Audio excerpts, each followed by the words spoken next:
Hi hello எல்லாருக்கும் வணக்கம் welcome back to my channel. இன்றைக்கி நம்ம பார்க்க போகிற மூவியோட நேம் டம்ப்ளிங்ஸ். இது 2004 ரிலீஸ் ஆன ஒரு சைனீஸ் ஃபிலிம். ஸோ வீடியோக்குள்ளே போகிறதுக்கு முன்னாடி மறக்காமல் நம்ம சேனலில் சப்ஸ்கிரைப் பண்ணிக்கோங்க. அப்படியே பக்கத்தில் இருக்கிற பெல் ஐக்கானையும் கிளிக் பண்ணிக்கோங்க. இப்போ வாங்க இந்த வீடியோக்குள்ளே போகலாம்.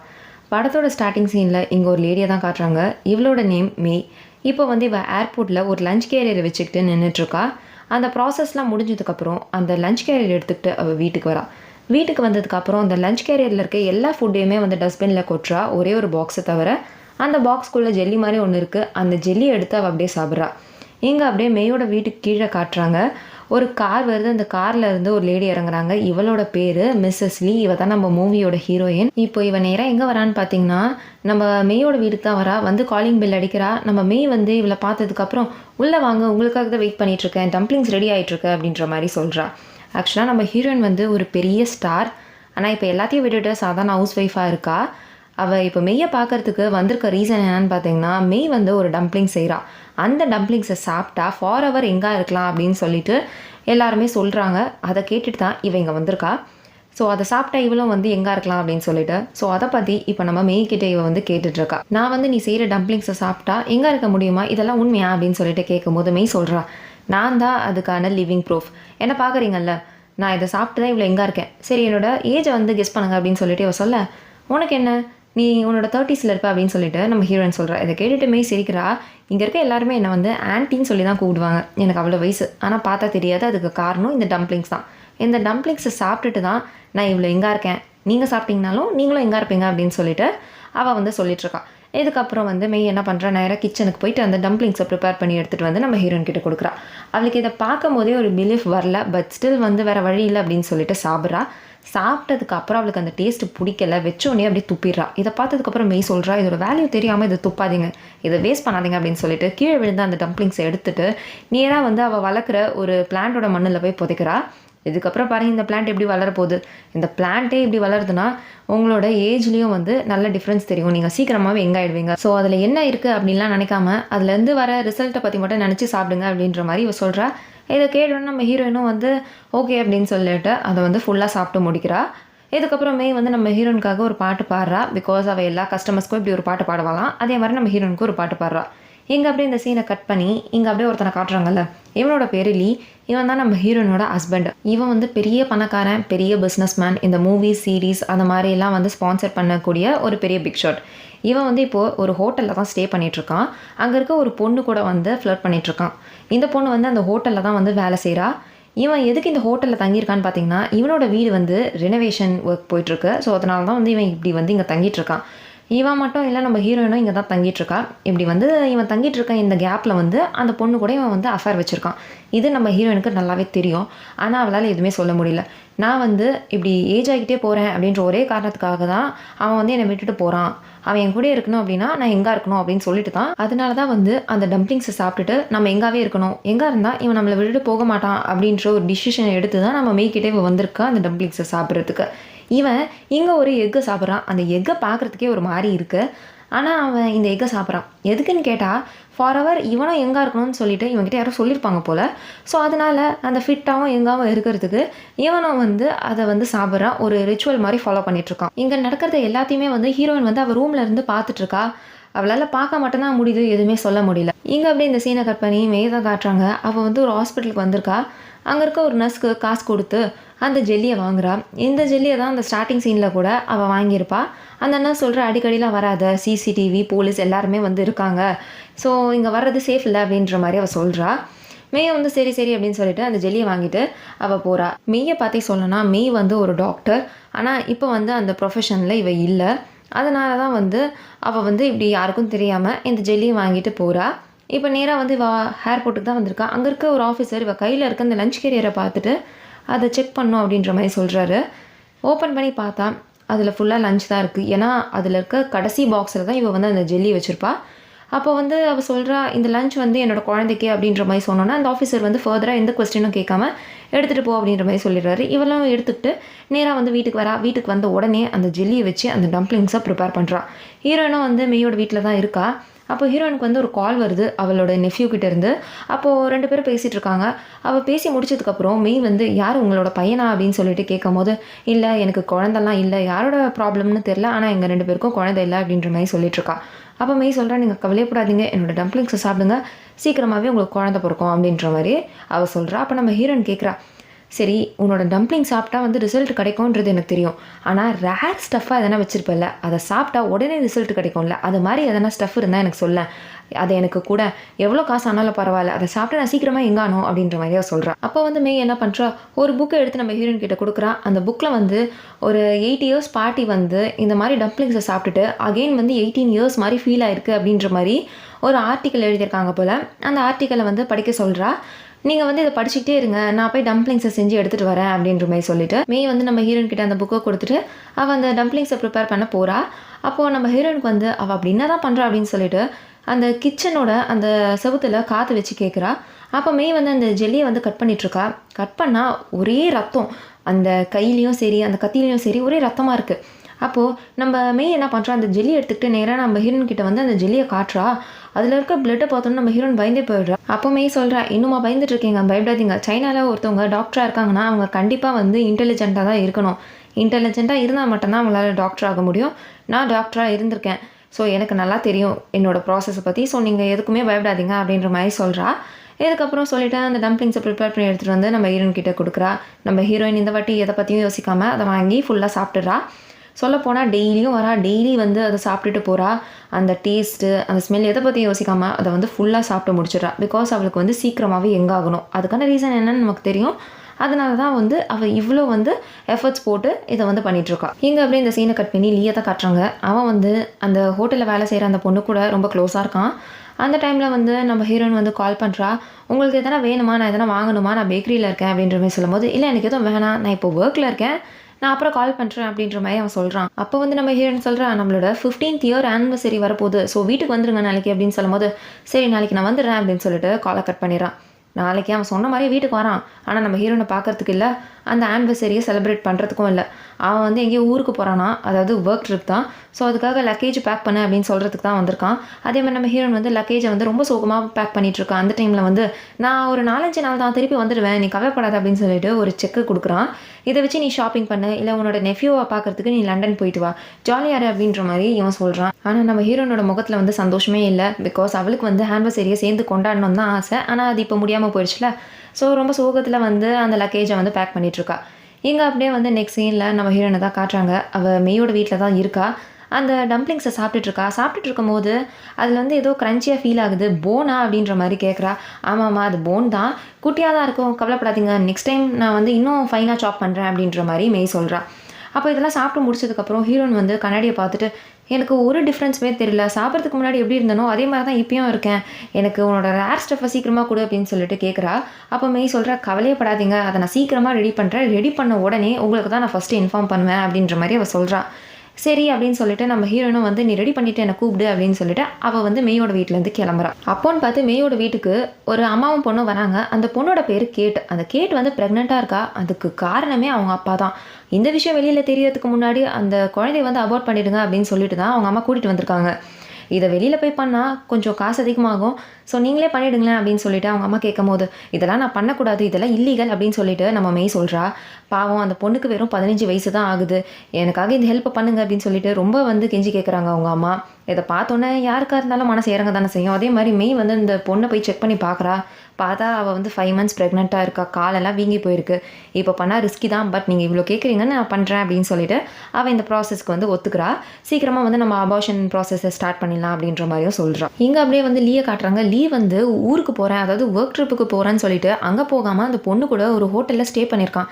இதை வந்து நம்ம ஹீரோயின் பார்க்குறா. பார்த்தோன்னே அவளோட மனசே வந்து உடஞ்சி போயிடுது. அதனால் அவள் என்ன பண்ணுறா, நம்ம மெய் கூட வந்து பேசிக்கிட்டே ஒரு இடத்துக்கு நடந்து போயிட்டுருக்கா. அப்படி நடந்து போனால் அங்கே வந்து அந்த லீ அஃபேர் வச்சுருக்கான்ல ஒரு பொண்ணு, அவள் வந்து ட்ரெயினுக்காக அங்கே நின்றுட்டுருக்கா. அவகிட்ட போய் பேசலாம் அப்படின்னு சொல்லிட்டு போனால் அதுக்குள்ளே அவள் ட்ரெயின் ஏறி அங்கேருந்து போயிடுறா. அவளையும் வந்து இவன் மிஸ் பண்ணிடுறா. அதனால இவளுக்கு ஒரு மாதிரி ரொம்ப ஃப்ரஸ்ட்ரேட்டடாக இருக்குது. அதே கோவத்தோட அவள் வீட்டுக்கு வந்து, அதாவது அந்த ரெனோவேஷன் நடந்துட்டுருக்கல அந்த வீட்டுக்கு வந்து லீ வந்து சேவ் பண்ணி வச்சுருக்க அந்த எக்ஸை எல்லாத்தையும் தூக்கி போட்டு உடைக்கிறா. அதை அப்படியே மிதிக்கிறா. அப்போது ஹீரோயினுக்கு வந்து ரொம்ப கோவமாக இருக்குது போல். அவளுக்கு என்ன பண்ணுறதுனே தெரியாமல் அப்படியே ஓரமாக நின்றுட்டுருக்கா. அப்போ மெய் வந்து நம்ம ஹீரோயின் கூட வந்திருப்பா. அந்த வீட்டை பார்த்துட்டு ரொம்ப அழகாக இருக்குது அப்படின்ற மாதிரி சொல்லும் போது, இது ஜஸ்ட் வீடு தான், இதில் சந்தோஷம் இல்லை, எங்கள் 2 பேருக்குள்ள ஒரு அந்யோன்யமே இல்லை அப்படின்னு சொல்லிட்டு ரொம்ப ஃபீல் பண்ணி சொல்லிட்டுருக்கா. அது மட்டும் இல்லாமல் உன்னோட அந்த ரேர் ஸ்டஃப் எனக்கு சீக்கிரமாக வேணும் அப்படின்ற மாதிரி சொல்லிட்டுருக்கா. அப்போ நம்ம மெய் சொல்கிறா, நீங்கள் கவலையப்படாதீங்க, நான் சீக்கிரமாக ரெடி பண்ணி கொடுக்குறேன் அப்படின்ற மாதிரி சொல்கிறா. ஆக்சுவலாக நம்ம ஹீரோயின் வந்து ஸ்கூல் படிச்சுட்டு இருக்கும் போது அவளுக்கு வந்து இந்த சீரீஸில் நடிக்கிறதுக்கான ஒரு வாய்ப்பு கிடச்சிருக்கும். அதில் நடித்ததுக்கப்புறம் பெரிய ஸ்டார் ஆகிருப்பா. அப்போ வந்து ஒரு ஸ்டண்ட் பண்ணுற மாதிரி இருந்திருக்கும். அந்த ஸ்டண்ட் பண்ணும்போது அவளுக்கு அடிபடுற மாதிரி போகிற ஒரு சுச்சுவேஷனில் அந்த லீ தான் வந்து காப்பாற்றிருப்பான். அவன் தான் அந்த ஷோவோட ஸ்பான்சரும் கூட. ஸோ நம்மளை ஒருத்தன் காப்பாற்றிட்டானே அப்படின்னு சொல்லிட்டு லவ் அட் ஃபர்ஸ்ட் சைட்டில் 2 பேருமே லவ் பண்ணி கல்யாணம் பண்ணிக்கிட்டாங்க. அப்போ அவளுக்கு ஜஸ்ட் 20 இயர்ஸ் தான், இவனுக்கு வந்து 30 வயசு. 10 இயர்ஸ் ஏஜ் கேப்பில் 2 பேரும் லவ் பண்ணி கல்யாணம் பண்ணிக்கிட்டாங்க. இவன் என்ன நினச்சா, நம்ம ரொம்ப சந்தோஷமாக இருப்போம் இதுக்கப்புறம் நினச்சி தான் கல்யாணம் பண்ணியிருக்கா. ஆனால் அது மாதிரி நடக்கவே இல்லை. அவன் தான் இப்போ நம்ம ஹீரோனை விட்டுட்டு வேறு பொண்ணு கூட வந்து அஃபேரில் இருக்கான். இதெல்லாம் வந்து ஃபீல் பண்ணி நம்ம ஹீரோயின் வந்து மெய்கிட்ட சொல்லும் போது மெய் வந்து அவளோட கதையை சொல்கிறா. அவள் பிறந்தது வந்து அந்த மெயின்லேண்ட் சைனாவில் தான் அவள் பிறந்திருக்கா. அவளுக்கு வந்து ஹாங்காங்க்கு வரணும். ஸோ அதனால் ஒரு ஐடி தேவைப்பட்டிருக்கு. அதனால தான் வந்து அவள் கல்யாணமே பண்ணியிருக்கா அப்படின்ற ஒரு விஷயம் வந்து நமக்கு தெரிய வருது. அவள் வந்து ஒரு படிக்காத குக்கை தான் வந்து கல்யாணம் பண்ணியிருக்கா. அது கூட அந்த ஹாங்காங் ஐடிக்காக தான் அப்படின்ற மாதிரிலாம் சொல்லிகிட்ருக்கா. ஸோ உங்களோட ஸ்டோரியும் என்னோட ஸ்டோரியும் எவ்வளோ டிஃப்ரெண்ட். நீங்கள் லவ்க்காக கல்யாணம் பண்ணியிருக்கீங்க, நான் வந்து ஐடிக்காக கல்யாணம் பண்ணியிருக்கேன். சரி, எதுவாக இருந்தாலும் சரி, நீங்கள் கவலையப்படாதீங்க, உங்கள் ரேர் ஸ்டஃபை ரெடி பண்ணி கொடுக்க வேண்டியது என்னோட பொறுப்பு அப்படின்ற மாதிரி சொல்லி நம்ம ஹீரோனுக்கு ஒரு அஷூரன்ஸ் கொடுக்குறா. இங்கே அப்படியே நெக்ஸ்ட் சீனில் வந்து மெய் வந்து நம்ம ஹீரோனுக்கு கால் பண்ணி, உங்களோட ரேர் ஸ்டஃப் வந்து ரெடி ஆகிடுச்சு, கவலையப்படாதீங்க, நம்ம சீக்கிரமாக அந்த ப்ராசஸை ஸ்டார்ட் பண்ணிடலாம் அப்படின்ற மாதிரி சொல்கிறா. இதெல்லாம் இவன் எங்கேருந்து சொல்கிறான்னு பார்த்தீங்கன்னா, அந்த கேட்டோட வீட்டிலேருந்து தான் சொல்கிறா. ஸோ ஜஸ்ட்னா இவ வந்து கேட்டை வந்து மீட் பண்ணிட்டு வந்திருக்கா. இப்போ வந்து கேட்டோட அபார்ஷன் ப்ராசஸை வந்து ஸ்டார்ட் பண்ணுறா. எந்த ட்ரக்ஸுமே அந்த பொண்ணுக்கு கொடுக்கல. அப்படியே வந்து அபார்ஷன் பண்ணுறா. 18 ஹவர்ஸ் வந்து வெயிட் பண்ணி அந்த குழந்தைய வந்து வெளியில் எடுக்க பிளான் பண்ணிட்டா. ரொம்ப பெயின்ஃபுல்லாக இருக்குது இந்த ப்ராசஸ். அந்த பொண்ணால் முடியல. எப்படியோ ஓரளவுக்கு வந்து அந்த பெயினை வந்து மேனேஜ் பண்ணி அந்த குழந்தைய வந்து வெளியில் எடுத்துட்டா. இப்போ அந்த குழந்தைய வந்து அப்படியே வந்து ஃப்ரிட்ஜில் ஸ்டோர் பண்ணுறா. அவங்கக்கிட்ட எல்லா ப்ராசஸும் முடிஞ்சிருச்சு, இதுக்கப்புறம் இந்த மாதிரிலாம் நடக்காமல் பார்த்துக்கோங்க அப்படின்ற மாதிரி சொல்லி அவங்க 2 பேரையும் அங்கேருந்து அனுப்புகிறா. இதுக்கப்புறம் வந்து நம்ம மெய் வந்து என்ன பண்ணுறா, நம்ம ஹீரோனுக்காக அந்த டம்ப்ளிங்ஸை வந்து ப்ரிப்பேர் பண்ணுறா. அப்போது கிச்சனுக்கு போய் அந்த ப்ராசஸ் எல்லாம் பண்ணிகிட்டு இருக்கும்போது நம்ம ஹீரோயின் வந்து இவ எதை வச்சு பண்ணுறா இந்த ரேர் ஸ்டஃப்பை அப்படின்னு சொல்லிட்டு அவளுக்கே தெரியாமல் நைஸாக போய் பார்க்குறா. பார்த்தா அவள் வந்து அந்த அபார்ஷன் பண்ணால அந்த கேட்டோட குழந்தை அதை வச்சுருக்கா கையில். இதை பார்த்தோன்னு நம்ம ஹீரோயினுக்கு பயமே வந்துச்சு. யாராக இருந்தாலுமே பயம் வரும்ல, அதே மாதிரி தான் நம்ம ஹீரோயினுக்கு பயம் வந்து இதுக்கப்புறம் இந்த இடத்துல இருக்கவே கூடாது அப்படின்னு சொல்லிட்டு தலைக்கால் தெரியாமல் அங்கேருந்து ஓடி வெளியில் வரா. வெளியில் வந்ததுக்கப்புறம் யோசிக்கிறா, ஐயோ நம்ம வெளியில் வந்துட்டோமே, இப்போது யார் நமக்கு ரெடி பண்ணி தர்றது அப்படின்னு சொல்லிட்டு அவள் இங்கே யோசிச்சுட்ருக்கா. ஆக்சுவலாக இங்கே தான் நமக்கு உண்மையே தெரியுது, அந்த மெய் வந்து இந்த டம்ப்ளிங்ஸை இந்த மாதிரி இறந்து போன குழந்தைங்களை வச்சு தான் செய்கிறா. அதாவது அபார்ஷன் பண்ண குழந்தைங்களை வச்சு மட்டும்தான் செய்கிறா. ஸ்டார்டிங் சீனில் அந்த ஜெல்லி மாதிரி ஒரு விஷயத்தை பார்த்துருப்போம்ல, அந்த ஜெல்லி கூட இந்த மாதிரி அபார்ஷன் பண்ண ஒரு குழந்தை தான். இந்த விஷயம்லாம் வந்து நம்ம ஹீரோயினுக்கு தெரிய வந்ததுக்கப்புறம் யாராக இருந்தாலும் அந்த வீட்டுக்கு திருப்பி போவாங்களா? ஆனால் நம்ம ஹீரோயின் போகிறா. பிகாஸ் அவகிட்ட ஆப்ஷன் இல்லை. அவள் வந்து மெய்யோட வீட்டுக்கு போயிட்டு மெய்யை பார்க்குறா. எங்கள் மெய் வந்து நம்ம ஹீரோயின் திரும்பி வருவா அப்படின்னு சொல்லிட்டு அவளுக்கு நல்லா தெரியும். அதனால் வெயிட் பண்ணிகிட்ருக்கா. நீங்கள் வருவீங்கன்னு எனக்கு தெரியும், அதனால தான் வெயிட் பண்ணிகிட்ருக்கேன் அப்படின்னு சொல்லிட்டு, நீங்கள் எதுக்குமே பயப்படாதீங்க, நான் உங்களுக்கு எல்லா ப்ராசஸையும் வந்து எக்ஸ்பிளைன் பண்ணுறேன் அப்படின்னு சொல்லிட்டு எல்லாத்தையுமே எக்ஸ்பிளைன் பண்ணுறான். இப்போ வந்து அபார்ஷன் பண்ணியிருக்க குழந்தை வந்து ஒரு ஹை ஸ்கூல் பொண்ணோட குழந்தை. அவளுக்கு வந்து ஃபஸ்ட்டு பிறக்கிற பேபி அப்படின்றதுனால இது வந்து ரொம்ப ஹெல்த்தியாக இருக்கும். அது மட்டும் இல்லாமல் இது வந்து ஒரு பாய் பேபி. எந்த ட்ரக்ஸுமே கொடுக்காம வெளியில் எடுத்ததுனால ரொம்ப எடிபிளாக இருக்கும். அது மட்டும் இல்லாமல் இதில் நியூட்ரிஷனும் ரொம்ப அதிகம் அப்படின்ற மாதிரி எக்ஸ்பிளைன் பண்ணிகிட்ருக்கா. இதை வச்சு நீங்கள் டம்ப்ளிங்ஸ் பண்ணிங்கன்னா சீக்கிரமாகவே வந்து உங்களுக்கு உங்கள் ஃபேஸில் இருக்க சேஞ்சஸ்த்தையும் நீங்கள் சீக்கிரமாகவே எங்கே ஆயிடுவீங்க அப்படின்ற மாதிரி சொல்கிறா. நீங்கள் இங்கேயே உட்காருங்க, நான் உங்கள் முன்னாடியே வந்து இந்த டம்ப்ளிங்ஸை ப்ரிப்பேர் பண்ணுறேன் அப்படின்னு சொல்லிட்டு நம்ம ஹீரோனை உட்கார வச்சுட்டு அந்த டம்ப்ளிங்ஸை ப்ரிப்பேர் பண்ணுறா. நம்ம ஹீரோயின் வந்து இதை கண் கூட அப்படியே பார்த்துட்ருக்கா. இப்போ எல்லாத்தையும் வந்து ப்ரிப்பேர் பண்ணிட்ட அப்புறம் நம்ம ஹீரோயினுக்கு வந்து அதை சாப்பிட கொடுக்குறா. அதை சாப்பிட்ட அப்புறம் நம்ம ஹீரோயின் வந்து ரொம்ப பிராண்ட் நியூவாக இருக்குது அப்படின்ற மாதிரி நம்ம மெய்கிட்ட சொல்கிறா. இவ்வளோ நாள் அது என்னன்னு தெரியாமலே அவள் வந்து அதை சாப்பிட்றதுக்கு நிறைய யோசிச்சா, எசிட்டேஷனோடு இருந்தா.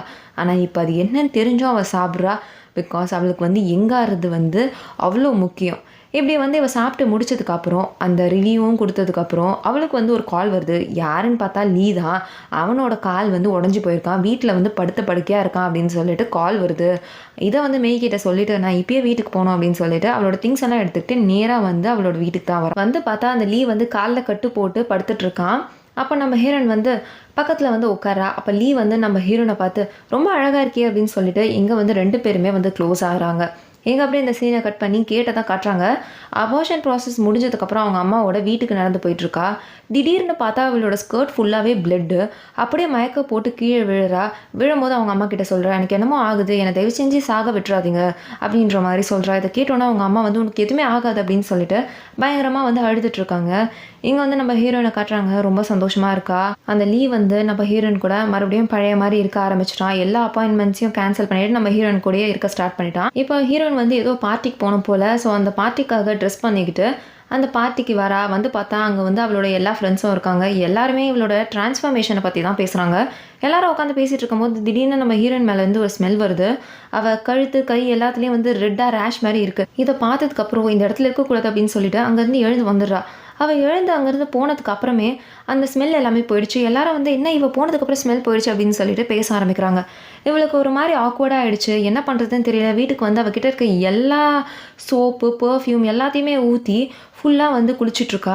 அப்போ மேய்க்கு கால் பண்ணி, நீ எனக்கு என்ன கொடுத்த, நீ கொடுத்தது சாப்பிட்டதுலேருந்து என்னோட பாடியிலேருந்து ஒரு மாதிரி வித்தியாசமான ஸ்மெல் வருது, அது ரொம்ப பேடாக இருக்குது அப்படின்ற மாதிரி ரொம்ப ஃபீல் பண்ணி சொல்லிட்டுருக்கா. நீ கொடுத்த அந்த குழந்தைக்கு உடம்பு சரியில்லையா என்ன அப்படின்னு சொல்லிட்டு இஷ்டத்துக்கு கேள்வி கேட்டுட்ருக்கும்போது மெய் வந்து சொல்கிறா, அதெல்லாம் ஒன்றும் இல்லை, உங்கள் மேலே இருந்து ஸ்மெல் வருதுன்னா நீங்கள் சாப்பிட்டது வந்து வேலை செய்யுதுன்னு அர்த்தம். நான் இதை 20 வருஷமாக பண்ணிகிட்ருக்கேன், எந்த ப்ராப்ளமும் வராது. டிவியில் வந்து நீங்கள் நடித்த அந்த சீரீஸ் ஓடிட்டுருக்கு, அதை போய் பாருங்கள், பார்த்துட்டு நிம்மதியாக தூங்குங்க, நாளைக்கு எல்லாமே சரியாயிடும் அப்படின்ற மாதிரி அவள் வந்து சொல்கிறா. இதெல்லாம் வந்து லீ வந்து கேட்டுடுறான். 2 பேரும் பேசுகிறத வந்து அவன் வந்து ஒரு ஃபோன் மூலயமா கேட்டுடுறான். அவனுக்கு இப்போ எல்லா உண்மையும் தெரிஞ்சிடுது. இங்கே வந்து ஹீரோயின் வந்து மெய் சொன்ன மாதிரியே அந்த சீரீஸை பார்க்குறா. பார்த்தா அவள் வந்து எங்கே ரொம்ப க்யூட்டாக இருந்திருக்கா. இதை பார்த்தோன்னா அவளே ஃபீல் பண்ண ஆரம்பிச்சிடுறா. நான் இவ்வளோ இவ்வளோ க்யூட்டாக என்னோடய லைஃப் எவ்வளோ நல்லா இருந்தது, இப்போ எவ்வளோ சேஞ்ச் ஆகிடுச்சு அப்படின்னு சொல்லிட்டு அவளோட நிலைமையை நினச்சி அவளே ரொம்ப ஃபீல் பண்ணி அழுதுட்ருக்கா. இங்கே அப்படியே இந்த சீனை கட் பண்ணி லீயை தான் காட்டுறாங்க. லீ வந்து இப்போது மெய்யோட வீட்டுக்கு வந்திருக்கான். எப்படியோ அட்ரஸை கண்டுபிடிச்சி வீட்டுக்கு வந்திருக்கான். வீட்டுக்கு வந்த உடனே வந்து மெய்கிட்ட கேட்குறான், எனக்கு உன்னை பற்றி எல்லாமே தெரியும், நீ என்னென்ன ஒர்க் பண்ணுறதும் தெரியும், ஸோ சொல்லு உன்னோட டம்ப்ளிங்ஸ் உண்மையாகவே ஒர்க் ஆகுமா அப்படின்னு சொல்லிட்டு கேட்குறான். அதுக்கு மெய் சொல்கிறா, கண்டிப்பாக ஒர்க் ஆகும், அப்படி நம்பிக்கை இல்லைன்னா நீங்களே சாப்பிட்டு டெஸ்ட் பண்ணி பாருங்கள் அப்படின்னு சொல்லிட்டு டம்ப்ளிங்ஸ் எடுத்துகிட்டு வந்து வைக்கிறா. அதை வந்து இவன் சாப்பிட்டுட்டு இருக்கான். அப்படி சாப்பிட்டுட்டு இருக்க அந்த டைமில் வந்து மெய் வந்து அந்த லீயை வந்து பயங்கரமாக செடியூஸ் பண்ணுறா. அதனால இப்போ 2 பேரும் ரொம்ப க்ளோஸாக இருக்காங்க. அப்படி க்ளோஸாக இருக்கான் அந்த டைமில் வந்து லீ வந்து மெய்யோட ஒரு ஃபோட்டோவை வந்து பார்க்குறான். அதில் வந்து 1960 அப்படின்ற மாதிரி இயர் மென்ஷன் ஆயிருக்கு. அதாவது அந்த ஃபோட்டோ வந்து அவள் 1960 வந்து எடுத்திருக்கா. 1960 வந்து அவளுக்கு 20 வயசு. அப்போனா இப்போ அவளுக்கு 64 வயசு. சொல்லப்போனால் அவள் வந்து ஒரு பாட்டி. ஆனால் மெய்யை பார்த்தா ஒரு பாட்டி மாதிரியா இருக்குது. அதே ஷாக் தான் வந்து லீக்கும். இதை பார்த்தோன்னே அவன் பயங்கரமாக ஷாக் ஆயிடுறான். அப்போ தான் மெய் சொல்கிறா, இதுதான் என்னோட டம்ப்ளிங்ஸோட வேல்யூ, இதை சாப்பிட்டிங்கன்னா என்ன மாதிரி நீங்கள் ஃபார் எங்கே இருக்கலாம் அப்படின்னு சொல்லிட்டு எல்லாத்தையும் வந்து சொல்லிட்டுருக்கா. அந்த டைமில் நம்ம ஹீரோயின் கிட்டே இருந்து ஒரு கால் வருது. என்னன்னு சொல்லிட்டு இவள் போய் கால் எடுத்து பார்த்தா, அன்றைக்கி நான் கொஞ்சம் கோவத்தில் இருந்தேன், இது மாதிரிலாம் ஃபீல் பண்ணிட்டேன், அதனால தான் அப்படிலாம் பேசிட்டேன், அதெல்லாம் மறந்துடு. அன்றைக்கி கொஞ்சம் ரூடாக பேசியிருந்தாலும் அதெல்லாம் மனசில் வச்சுக்காத. உன்னோட ரேர் ஸ்டஃப் எனக்கு கண்டிப்பாக தேவை, காசு எக்ஸ்ட்ரா கேட்டாலும் பரவாயில்ல, நான் உனக்கு அரேஞ்ச் பண்ணி தரேன் அப்படின்ற மாதிரி அவள் சொல்கிறா. ஆனால் மெய் வந்து அதை பற்றி எதை பற்றியும் கவலைப்படாமல் அந்த காலை கட் பண்ணிவிட்டு அகைன் வந்து லீ கூட ரொம்ப க்ளோஸாக இருக்கா. இப்போது லீ வந்து அங்கேருந்து கிளம்புறதுக்கு முன்னாடி, நான் திரும்பி வரும்போது உன்னோட டம்ப்ளிங்ஸை கண்டிப்பாக சாப்பிடுவேன் அப்படின்னு சொல்லிட்டு அங்கேருந்து கிளம்பிடுறான். இதை கேட்டப்புறம் மெய் வந்து ரொம்ப சந்தோஷமாக இருக்கா. அந்த டைமில் ஹீரோயின் வந்து மெய்யோட வீட்டுக்கே வந்துடுறா. ஏன்னா ஃபோன் எடுக்கல, அதனால வீட்டுக்கு வந்து மெயின்னு சொல்லிட்டு கூப்பிட்டுட்ருக்கா. ஆனால் மெய் வந்து வீட்டுக்குள்ளே தான் இருக்கா. நம்ம ஹீரோனை பார்க்குறா, ஆனால் எந்த ரெஸ்பான்ஸும் கொடுக்கல. நம்ம ஹீரோனை வந்து அவள் அவாய்ட் பண்ண ஸ்டார்ட் பண்ணிட்டா. ஹீரோயின் வந்து மெய்யை கூப்பிட்டு பார்க்குறா. ஆனால் அவள் வந்து ரெஸ்பாண்டே பண்ணல. அப்படின்றதுனால அவள் அங்கேருந்து கிளம்பி வந்துடுறா. எங்கே வந்திருக்கான்னு பார்த்தீங்கன்னா ஒரு டாக்டரை பார்க்கறதுக்கு தான். அவளோட பாடியிலேருந்து ஸ்மெல் வருது அப்படின்ற மாதிரி சொல்கிறா. அதுக்கு அந்த டாக்டர் சொல்கிறாரு, ஸ்ட்ரெஸ் தான் காரணம் அப்படின்னு சொல்லிட்டு மெடிசன்ஸ்லாம் கொடுக்குறாரு. கன்சல்டேஷன் முடிஞ்சதுக்கப்புறம் ஹீரோயின் வெளில வந்து பார்த்தா அந்த லீ அஃபேரில் இருக்கான்ல ஒரு பொண்ணு, அந்த பொண்ணு அங்கே வந்திருக்கா. அவள் வந்து ப்ரெக்னெண்ட்டாக இருக்கா. ஒரு கைனகாலஜிஸ்ட்டை கன்சல்ட் பண்ணுறதுக்காக வந்திருக்கா. இதுக்கு காரணமே வந்து லீயால் தான் வந்து அந்த பொண்ணு ப்ரெக்னெண்ட்டாக இருக்கா. இது தெரிஞ்சோடனே ஹீரோயினோட மனசே உடஞ்சி போயிடுது. வெளியில் வந்து பயங்கரமாக வந்து அழுதுட்ருக்கா. இதுக்கு மேலே பார்த்தா வேலைக்கு ஆகாது, நம்ம மெய்கிட்டே போயிடலாம் அப்படின்னு சொல்லிட்டு ஹீரோயின் வந்து மெய்கிட்ட வந்து பேசுறதுக்காக வந்து பார்த்தா அவள் வந்து ஒரு பார்லரில் நெயில் பாலிஷ் வச்சுட்ருக்கா. அப்போ வந்து அவகிட்ட ரொம்ப கெஞ்சிரா, என்னை மன்னிச்சிடு, நான் அன்றைக்கி ரூடாக பேசினதெல்லாம் மனசில் வச்சுக்காத அப்படின்னு சொல்லிட்டு ஒரு செக்கை கொடுக்குறா. ஆனால் மெய் வந்து அந்த செக்கை அக்செப்டே பண்ணலை. அதனால வந்து ஹீரோயின் வந்து அங்கே வச்சுட்டு போயிட்டே இருக்கா. அப்போ வந்து மெய்க்கு வந்து கால் வருது. யாருன்னு பார்த்தா லீ. இன்னைக்கு 2 பேரும் மீட் பண்ணுறதா பேசியிருக்காங்க போல், ஒரு டேட் மாதிரி. நான் உங்களை பார்க்கறதுக்காக தான் ரெடி ஆகிட்டுருக்கேன், நான் கண்டிப்பாக வந்துடுவேன் அப்படின்னு சொல்லிட்டு ரொம்ப சந்தோஷமாக அந்த ஃபோனை வைக்கிறா. வச்சுட்டு அந்த ஹீரோயின் வச்சுட்டு போன அந்த செக்கை எடுத்து பார்க்குறா. பெரிய அமௌண்ட்டாக தான் எழுதியிருக்கா போல், ஆனால் அதெல்லாம் அவளுக்கு தேவையில்லை அப்படின்னு சொல்லிட்டு அந்த செக்கை கிழிச்சு போட்டுட்டு அவள் வேலையை பார்த்துட்ருக்கா. இங்கே அப்படியே இந்த சீனை கட் பண்ணி கேட்டோட வீட்டில் தான் காட்டுறாங்க. பார்த்தா அவள் வீடு ஃபுல்லாக போலீஸாக இருக்குது. என்னன்னு பார்த்தா கேட் வந்து இறந்து போயிருக்கா. அதனால அவங்க அம்மா கோபத்தில் அவங்க ஹஸ்பண்டையே வந்து கத்தி வச்சு கொலை பண்ணியிருக்காங்க. அதனால தான் போலீஸ் வந்து அவங்கள அரெஸ்ட் பண்ணுறதுக்கு வீட்டுக்கு வந்திருக்காங்க. எங்கே அப்படியே மெய்யை காட்டுறாங்க. மெய்க்கு வந்து தெரியும் நெக்ஸ்ட் அவளை தான் வந்து போலீஸ் பிடிப்பாங்கன்னு. பிகாஸ் அவள் சரியாக வந்து அபார்ஷன் பண்ணலை, அதனால தான் அவளுக்கு நிறைய பிளட் போயிருக்கு, அதனால தான் அவள் இறந்து போயிருக்கா. ஸோ அவங்க அம்மா கண்டிப்பாக போலீஸ்கிட்ட இன்ஃபார்ம் பண்ணியிருப்பாங்க. நெக்ஸ்ட் இவளை பிடிக்கிறதுக்கு தான் வருவாங்கன்றது அவளுக்கு தெரியும். அதனால் அவளோட டாகை கூட்டிகிட்டு அங்கேருந்து கிளம்பிடுறா. அவள் கிளம்பின கொஞ்ச நேரத்துலேயே அந்த வீட்டுக்கு போலீஸ் வந்துடுது. ஹீரோயின் வந்து இன்னைக்கு மெய்யை பார்த்தணும் அப்படின்னு சொல்லிட்டு வீட்டுக்கு வரா. வீட்டுக்கு வந்து பார்த்தா அங்கே போலீஸாக இருக்குது. என்னாச்சுன்னு அவளுக்கு தெரியல. அதனால் மெய்க்கு கால் பண்ணலாம் அப்படின்னு சொல்லிட்டு கால் பண்ணுறா. அவள் வந்து ஃபோனை வீட்லேயே வச்சுட்டு போயிருப்பா போல். அதை வந்து போலீஸ் தான் வந்து எடுக்கிறாரு. இதை பார்த்ததுக்கப்புறம் ஐயோ அப்படின்னு சொல்லிட்டு ஃபோனை கட் பண்ணிடுறா. அப்போ வந்து மெய்யோட வீட்டிலேருந்து ஒரு பிளட் ஸ்டெயின் படிஞ்ச ஒரு ட்ரெஸ் எடுக்கிறான். இந்த ட்ரெஸ் வந்து கேட்டோட ட்ரெஸ் தான். ஸோ இதை பார்த்ததுக்கப்புறம் அவளை வந்து சீக்கிரமாக பிடிச்சிடணும் அந்த மெய் அப்படின்னு சொல்லிட்டு போலீஸ்லாம் வந்து ரொம்ப ஃபோர்ஸ்ஃபுல்லாக தேடிட்டுருக்காங்க. இதை பார்த்தோன்னே ஹீரோயின் வந்து பயத்தில் வந்து இதுக்கப்புறம் இங்கே இருக்கக்கூடாது அப்படின்னு சொல்லிட்டு அங்கேருந்து கிளம்பிடுறா. இப்போ கிளம்பி எங்கே வந்திருக்கான்னு பார்த்தீங்கன்னா, அந்த லீ வந்து அஃபேரில் இருக்கான்ல ஒரு பொண்ணு, அந்த பொண்ணை மீட் பண்ணுறதுக்கு தான் வந்திருக்கா. அந்த பொண்ணுக்கிட்ட நான் உனக்கு காசு தரேன், அவன் எவ்வளோ காசு தரேன்னு சொல்கிறானோ அதை விட டபுள் மடங்காக நான் உனக்கு தரேன், இந்த குழந்தைய வந்து நீ இப்பயே அபார்ட் பண்ணிவிடு அப்படின்ற மாதிரி அவள் சொல்கிறா. இதை கேட்டதுக்கப்புறம் அந்த பொண்ணு ஓகேன்னு சொல்லி அந்த டீலுக்கு ஒத்துக்கிறா. இதுக்கப்புறம் 2 பேருமே கிளம்பி ஒரு ஹாஸ்பிட்டலுக்கு தான் வராங்க. ஹீரோயின் வந்து அந்த டாக்டர்கிட்ட சொல்கிறா அவளுக்கு வந்து அபார்ஷன் பண்ணுங்க, ஆனால் எந்த ட்ரக்ஸுமே கொடுக்காம அந்த குழந்தைய வெளியில் எடுங்க அப்படின்ற மாதிரி சொல்கிறா. அதுக்கு அந்த டாக்டரும் வந்து ப்ராசஸ் வந்து ரொம்ப பெயின்ஃபுல்லாக இருக்கும், பரவாயில்லையா அப்படின்னு கேட்கும்போது அதெல்லாம் பரவாயில்ல, நீங்கள் வந்து அந்த ப்ராசஸ் ஸ்டார்ட் பண்ணுங்க அப்படின்னு சொல்லும் போது அந்த டாக்டர் வந்து ஓகேன்னு சொல்லிட்டு அதுக்கான எல்லா ப்ரொசீஜரையும் பண்ணிவிட்டு அந்த ப்ரொசீஜர் வந்து ஸ்டார்ட்டும் பண்ணுறாரு. இங்கே அப்படியே மெய்யை தான் காட்டுறாங்க. மெய் வந்து போலீஸ் கண்ணில் படக்கூடாது அப்படின்னு சொல்லிட்டு அவள் தலையில் வந்து ஒரு கேப் போட்டுக்கிட்டு ரோட்டில் லஞ்ச் கேரியர் வச்சுட்டு சுற்றிட்டுருக்கா. இன்னும் கூட அவளோட அந்த தொழிலை விடாமல் அப்படியே பண்ணிகிட்ருக்கா. பிகாஸ் அவள் போலீஸ் கண்ணில் பட்டா அவ்வளோதான். அதனால தான் இந்த கெட்டப்பில் வந்து ரோடாக சுற்றிட்டுருக்கா. எங்கே அப்படியே நம்ம ஹீரோனை தான் காட்டுறாங்க. அவள் கையில் வந்து அந்த அபார்ஷன் பண்ண பேபி தான் இருக்குது. அபார்ஷன்லாம் பண்ணிவிட்டு அந்த குழந்தைய கொடுத்துருக்காங்க. இப்போ வந்து அந்த குழந்தைய பார்த்துட்ருக்கா. இந்த குழந்தைய வச்சு இவளே டம்ப்ளிங்ஸ் பண்ணலாம் அப்படின்னு சொல்லிட்டு முடிவு பண்ணி ஒரு கத்தி எடுத்து அந்த குழந்தைய வெட்டுறதுக்கு போகிறா. பிகாஸ் அவளுக்கு தான் வந்து எப்படி செய்யணுன்றது தெரியும்ல, மெய் தான் சொல்லி கொடுத்துருக்கால. ஸோ இதுக்கப்புறம் யாரை நம்பினாலும் பிரோஜனம் கிடையாது, அதுவும் அந்த மெய்யை நம்பி பிரோஜனமே கிடையாது அப்படின்னு சொல்லிட்டு இவளே வந்து களத்தில் இறங்கியிருக்கா.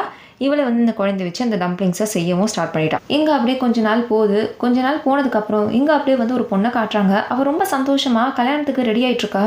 யாரா அந்த பொண்ணுன்னு பார்த்தா அதுதான் நம்ம ஹீரோயின். ஆமாம், அவள் வந்து அந்த டம்ப்ளிங்ஸை சாப்பிட்டுட்டு மறுபடியும் ரொம்ப எங்காயிட்டா. இப்போ அகெயின் வந்து மேரேஜ் பண்ணிக்கலாம் அப்படின்னு சொல்லிட்டு டிசைட் பண்ணிவிட்டு அவளோட அந்த ரீமேரேஜுக்கு தான் வந்து ரெடி ஆகிட்டுருக்கா. ரொம்ப சந்தோஷமாக ரெடி ஆகிட்டுருக்கா. அவளோட லைஃப் லாங் ட்ரீமே வந்து அவளோட கல்யாண வாழ்க்கை ரொம்ப சந்தோஷமாக இருக்கணும், ஹாப்பிலி எவர் ஆஃப்டர் அப்படின்னு சொல்லிட்டு தான் அவள் வந்து ஒரு கனவோடு இருந்திருப்பா. ஆனால் அவளோட ஃபர்ஸ்ட் மேரேஜ் அந்த லீயோட சுத்தமாக நல்லா இருந்திருக்காது. அதனால் இப்போ அகெயின் வந்து அவளுக்கான ஒரு லைஃப்பை வந்து அவள் தேடிக்கிட்டா. இந்த லைஃப்லேயே தான் ரொம்ப சந்தோஷமாக இருக்கணும் அப்படின்னு சொல்லிட்டு அந்த கல்யாணத்தை பண்ணுறதுக்கு ரொம்ப சந்தோஷமாக போகிறா. இங்கே அப்படி இந்த மூவியை முடிக்கிறாங்க. எப்படி இருந்துச்சு இந்த மூவி? இதில் வந்து ஒரு த்ரில்லர் மூவினும் சொல்ல முடியாது, ஒரு சஸ்பென்ஸ் மூவினும் சொல்ல முடியாது, ரெண்டுமே கலந்த மாதிரி ஒரு சூப்பரான ஒரு காம்பினேஷனில் கொடுத்துருப்பாங்க இந்த மூவி. ஃபஸ்ட்டு பார்க்குறதுக்கு நார்மலாக இருக்கும், அதுக்கப்புறம் ரொம்ப த்ரில்லிங்காக போகும். அவள் எதை வச்சு அந்த குழந்தைய செய்கிறா அப்படின்னு சொல்லிட்டு நமக்கு அப்படியே யோசிக்க தோண வைக்கும். அதுக்கப்புறம் பார்த்தா தான் தெரியும் இவள் வந்து அந்த அபார்ஷன் பண்ண அந்த குழந்தைய வச்சு தான் வந்து அந்த டம்ப்ளிங்ஸை செஞ்சுருப்பா அப்படின்னு சொல்லிட்டு. இது வந்து ஒரு புதுவிதமான ஒரு மூவியாக இருக்குதுன்னு நான் நினைக்கிறேன். உங்களுக்கு இந்த மூவி பிடிச்சிருந்தா மறக்காமல் நம்ம சேனலுக்கு சப்ஸ்கிரைப் பண்ணுங்கள். அப்படியே பக்கத்தில் இருக்க அந்த பெல் ஐக்கானையும் கிளிக் பண்ணிவிடுங்க. பிடிச்சிருந்தா உங்கள் ஃப்ரெண்ட்ஸ் அண்ட் ஃபேமிலிஸ்க்கும் மறக்காமல் ஷேர் பண்ணி சப்போர்ட் பண்ணுங்கள். நான் வந்து உங்களை நெக்ஸ்ட் வீடியோவில் பார்க்குறேன். Until then take care, by.